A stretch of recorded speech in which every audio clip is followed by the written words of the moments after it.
ನಮಸ್ಕಾರ. Karnataka video call ಮೂಲಕವೇ ತಂದೆಯ ಅಂತ್ಯಕ್ರಿಯೆ ಬಗೆಹರಿಸಿದ ಮಗಳು. ಶಬ್ಬಾಷ್ ಮಗಳೇ, ಶಬ್ಬಾಷ್. ನೋಡ್ರಿ ಅವನು ಎಂಥ ಕಾಲ ಬಂದ್ಬಿಡತ್ತೆ ನಮ್ಮ ದೇಶದೊಳಗೆ. ಅಲ್ಲ, ಬೇರೆ ದೇಶದೊಳಗನ ಅದೇವ. ಒಟ್ಟಿಗೇನು ಸಗಣಿ ತಿಂತೀರಿ, ಏನರ ಅನ್ನಗಿನ್ನ ಏನರ ತಿಂತೀರಿ, ಮನುಷ್ಯತ್ವ ಅನ್ನೋದು ಸತ್ತು ಹೋಗ್ಬಿಡ್ತಲ್ಲ ಮರ ಈ ದೇಶದೊಳಗೆ.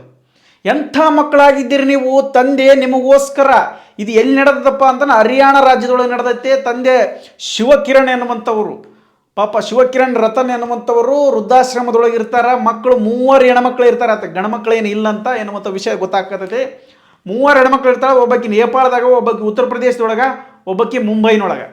3ರಿಗೆ ಒಳ್ಳೊಳ್ಳೆ ಶಿಕ್ಷಣವನ್ನು ಕೊಡಿಸಿ, ನನ್ನ ಮಕ್ಕಳು ಚಲೋ ಇರಬೇಕು, ನನ್ನ ಮಕ್ಕಳು ಚಂದ ಇರಬೇಕು, ನನ್ನ ಮಕ್ಕಳ ಜೀವನ ಚಲೋ ಇರಬೇಕು, ನನ್ನ ಮಕ್ಕಳಿಗೆ ಉತ್ತಮ ಶಿಕ್ಷಣ ಕೊಡಿಸ್ಬೇಕಂತೇಳಿ ಒಳ್ಳೊಳ್ಳೆ ಶಿಕ್ಷಣವನ್ನು ಪಡಿಸೋದ್ರ ಮುಖಾಂತರ ಇವ್ರಿಗೆ ಉದ್ಯೋಗವನ್ನು ಕೊಟ್ಟಾಯ್ತು. ಇನ್ನೊಬ್ಬಾಕಿ ಓದಕತ್ತಾಳಂತ. ಇವರೆಲ್ಲರೂ ಚಲೋ ಇರಲ್ಲ ಅಂತೇಳಿ ಮಕ್ಕಳಿಗೋಸ್ಕರ ತನ್ನ ಜೀವನವನ್ನೇ ಪಣವಾಗಿಟ್ಟ ತಂದೆ. ಆ ತಂದೆಯ ನೋವುಗಳು, ಆ ತಂದೆಯ ಆಸೆಗಳು, ಆ ತಂದೆಯ ಕನಸುಗಳು ಎಲ್ಲವೂ ಈಡೇರಿದು ನಿಜ.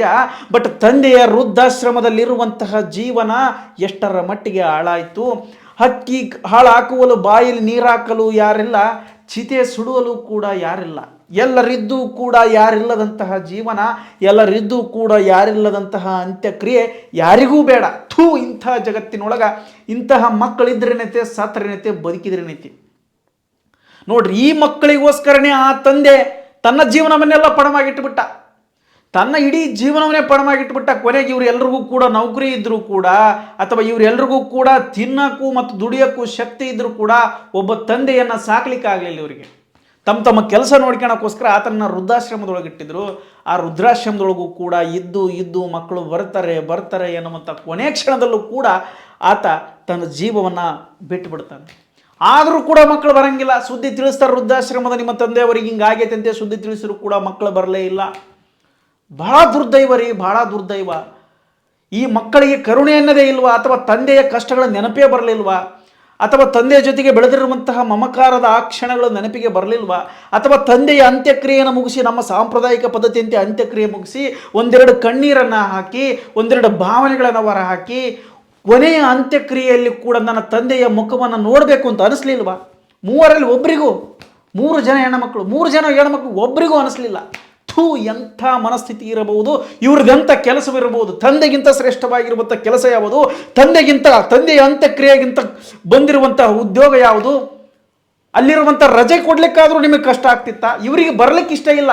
ಯಾರಾದರೂ ಹೋಗಿ, ಸರ್ ನಾನು ಯಾವುದೇ ಕೆಲಸ ಮಾಡಿರಲಿ, ನಾನು DC ಆಗಿರಲಿ, AC ಆಗಿರಲಿ, SP ಆಗಿರಲಿ, ದೊಡ್ಡ ಕಮಿಷನರ್ ಆಗಿರಲಿ, ಅಥವಾ ಒಂದು ರಾಜ್ಯದ ಮುಖ್ಯಮಂತ್ರಿ ಆಗಿರಲಿ, ಹೋಗಿ ಸರ್ ನನಗಿಂತ ದೊಡ್ಡ ಅಧಿಕಾರಿಗಳ ಮುಂದೆ ಹೋಗಿ, ಸರ್ ಈ ರೀತಿ ನನ್ನ ತಂದೆ ಅಂತ್ಯಕ್ರಿಯೆ ಇದೆ, ನನ್ನ ತಂದೆಯವರು ಮಡದಿದ್ದಾರೆ, ನಿಧನರಾಗಿದ್ದಾರೆ, ನನಗೊಂದು ದಿನ ರಜೆ ಬೇಕಾದ್ರೆ ಯಾರೋ ಕೊಡ್ತಿರ್ಲಿಲ್ವಾ?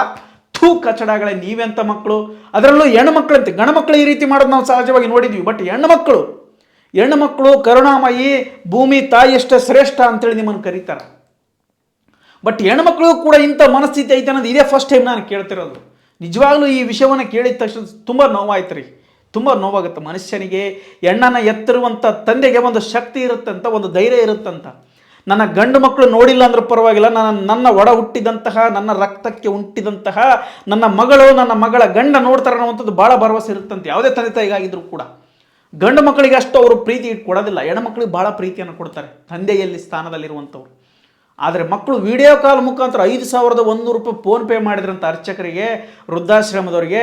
ಅವ್ರು ಹೋಗಿ ಅಂತ್ಯಕ್ರಿಯೆಯನ್ನು ಮಾಡಿದ್ರಂತ. ಆ ಅಂತ್ಯಕ್ರಿಯೆ ನೋಡ್ಲಿಕ್ಕೆ ವಿಡಿಯೋ ಕಾಲ್ ಮಾಡಿದ್ಲಂತಕ್ಕೆ ಬುಗುಣಿ. ಎಲ್ಲ 3 ಮಕ್ಕಳು ಅಂತ್ಯಕ್ರಿಯೆ ವಿಡಿಯೋ ಕಾಲ್ ಒಳಗೆ ನೋಡ್ಯಾರಂತ. ತೂತು ಎಷ್ಟರ ಮಟ್ಟಿಗೆ ಮಾನವೀಯತೆ ಅನ್ನುವಂಥದ್ದು ಸತ್ತು ಹೋಗೈತ್ರಿ. ಮಾನವೀಯತೆ ಸತ್ತು ಹೋಗಿಬಿಟ್ಟೈತೆ. ಮತ್ತೆ ವಿಡಿಯೋ ಕಾಲ್ ಒಳಗೆ ಕೇಳ್ತಾಳಂತ, ಎಷ್ಟೊತ್ತಿಗೆ ಮುಗಿತೈತಿ ಇದು ಚಿತೆ, ಯಾವಾಗ ಕಡಿಮೆ ಆಗುತ್ತೆ, ಯಾವಾಗ ಸಂಪೂರ್ಣವಾಗಿ ಸುಡುತ್ತಂತ ಕೇಳ್ತಾಳಂತ. ಎಂಥ ಮನಸ್ಥಿತಿ ಇರಬಹುದು. ಇನ್ನೊಬ್ಬ ಮಗಳು ಅಂತಾಳಂತ, ಈ ಚಿತೆಯನ್ನು ನೀವೇ ಇಟ್ಟುಕೋರಿ, ನಾವು ಬಂದು ಇಸುವಂತೀವಿ, ಸಮಯ ಎಲ್ಲಿಗೆ ಬರಾಕ, ನಾವು ಬಂದಾಗ ಇಸುವಂತೀವಿ ಅಂತ ಹೇಳಿಲ್ಲಂತ. ಎಲ್ಲ ಸಾಮಾಜಿಕ ವೈರಲ್ ಆಗ್ತಾ ಇದೆ, ಸಾಮಾಜಿಕ ಜಾಲತಾಣಗಳಲ್ಲಿ ವೈರಲ್ ಆಗ್ತಾ ಇದೆ. ದಯವಿಟ್ಟು ಇಂಥ ಪ್ರಪಂಚದಲ್ಲಿ ತಂದೆ ತಾಯಿಗಳು ನಿಜವಾಗ್ಲೂ ನೀವು ಹೇಳ್ತೀವಲ್ಲ, ನೀವು ಮೊದಲು ಚಲೋ ಇರಿ, ನಿಮ್ಮ ಸೇಫ್ಟಿನ ನೋಡ್ಕೊಳ್ರಿ. ಬರೀ ಮಕ್ಕಳು ಇಂತಹ ಬೋಳಿ ಮಕ್ಕಳು ಹುಟ್ಟಿಬಿಡ್ತಾರೆ ನಮ್ಮ. ನಿಜವಾಗ್ಲೂ ಇನ್ನೂ ಮಾನವೀಯತೆ ಸತ್ತು ಹೋಗುತ್ತೆ. ಈಗ ಆಲ್ರೆಡಿ ಎಲ್ಲ ಅರ್ಧ ಆಲ್ಮೋಸ್ಟ್ ಆಲ್ ಸತ್ತು ಹೋಗೈತೆ. ಈಗ ಮಾನವೀಯತೆ ಯಾವ ದೃಷ್ಟಿಯೊಳಗೆ ಐತೆ ಅಂದರೆ, ಅವ್ರು ಏನನ್ನ ಅಂತಾರ, ಇವ್ರು ಏನನ್ನ ಅಂತಾರ, ಸಮಾಜ ಏನರ ಅಂತಾರ ಅಂತೇಳಿ ಸುಮ್ಮ ಮಾನವೀಯತೆಯೊಂದೇ ನೋಡ್ಕೊಳಕತ್ತಾರೆ ತಂದೆ ತಾಯಿನ. ಅದು ನನಗೆ ಭಾಳ ದೊಡ್ಡ ದುರಂತ ವಿಷಯ ಏನಂದ್ರೆ ಓದಿದಂಥ ಮಕ್ಕಳಿಂದಲೇ ಇಂತಹ ತಂದೆ ತಾಯಿ ಇಂಥ ಕೃತ್ಯಗಳು ಆಗತ್ತೆ ಅನ್ನೋದು ನನಗೆ ಭಾಳ ಬೇಸರ ಸಂಗತಿ. ಎಲ್ಲವನ್ನ ತಿಳ್ಕೊಂಡಿದ್ದು, ಎಲ್ಲವನ್ನ ಶಿಕ್ಷಣ ಪಡ್ಕೊಂಡಿದ್ದು, ಕಣ್ಣೆದುರಿಗೆ ತಂದೆ ತಾಯಿಯ ಕಷ್ಟಗಳನ್ನು ನೋಡಿರುವಂಥವರೇ ಈ ತಪ್ಪುಗಳನ್ನು ಮಾಡಿದ್ರ ಎನ್ನುವಂಥದ್ದು ಭಾಳ ದೊಡ್ಡ ಪ್ರಶ್ನೆ ನನಗೆ. ಈ ವಿಡಿಯೋದ ಬಗ್ಗೆ ಮಾತಾಡಲಿಕ್ಕೂ ಕೂಡ ನನಗೆ ಒಂದೊಂದ್ಸರಿ ಅಸಹ್ಯ ಆಗ್ತದೆ. ದಯವಿಟ್ಟು ಇಂಥ ಪ್ರಕರಣಗಳಿಗೆ ಒಂದಷ್ಟು ಕೋರ್ಟ್ ಕೂಡ ಶಿಕ್ಷೆಯನ್ನು ಕೊಡಬೇಕಂತ. ಯಾಕಪ್ಪ ಅಂದ್ರೆ ಸಾಕಿದಂಥ ತಂದೆ ತಾಯಿ ಇಷ್ಟರ ಮಟ್ಟಿಗೆ ಅನ್ಯಾಯ ಆಗಿತ್ತಪ್ಪ ಅಂದ್ರೆ ಏನು ಮಾಡೋದೈತಿ? ಸತ್ತಾಗ ತಂದೆಗೆ ನೀರು ಹಾಕುವಂಥ ಸಂದರ್ಭ ಇಲ್ಲ, ಕಣ್ಣಲ್ಲಿ ಕಣ್ಣು ತುಂಬ ನೋಡಬೇಕು ನನ್ನ ತಂದೆಯನ್ನು ಅನ್ನುವಂಥ ಭಾವನೆ ಇಲ್ಲ ಅಂದ್ರೆ ಆಕೆಯಂಥ ಮಗಳ್ರಿ. ಈ ವಿಷಯ ಇಲ್ಲಿಗೆ ಮುಗಿಸ್ತಾ ಇದ್ದೀನಿ. ಈ ರೀತಿಯ ಹೊಸ ಹೊಸ ವಿಚಾರಗಳು ಬರಬೇಕಪ್ಪ ನನ್ನ ಯೂಟ್ಯೂಬ್ ಚಾನಲ್ಗೆ ಸಬ್ಸ್ಕ್ರೈಬ್ ಆಗಿರಂತ ತಮ್ಮಲ್ಲಿ ಕೇಳ್ಕೊಳ್ತಾ ಧನ್ಯವಾದಗಳು.